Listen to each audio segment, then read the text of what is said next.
കോഴിക്കോട് അത്തോളി മുടക്കല്ലൂരിൽ കുറുക്കന്റെ കടിയേറ്റ് 4 പേർക്ക് ഗുരുതരമായി പരിക്കേറ്റവർ Kozhikode medical college ആശുപത്രിയിൽ ചികിത്സ തേടിയെന്ന് ഞങ്ങളുടെ ബ്യൂറോ റിപ്പോർട്ട് ചെയ്യുന്നു. രാഹുൽ സുരേഷ് കോഴിക്കോട് നിന്ന് വിവരങ്ങളുമായി ചേരുന്നു. രാഹുൽ, പറയൂ.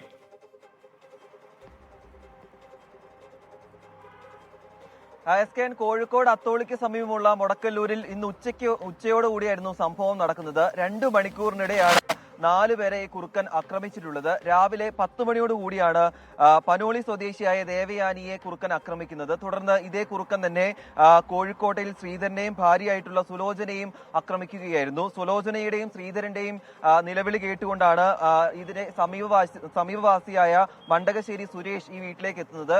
ഈ സുരേഷിനെയും കുറുക്കൻ ആക്രമിക്കുകയായിരുന്നു. ഇങ്ങനെ 4 പേരെയാണ് കുറുക്കൻ ആക്രമിച്ചിട്ടുള്ളത്. 4 പേരും കോഴിക്കോട് മെഡിക്കൽ കോളേജിൽ ചികിത്സ തേടിയിട്ടുണ്ട്. 4 പേരുടെയും പരിക്ക് ഗുരുതരമാണ് എന്നാണ് മനസ്സിലാക്കുന്നത്.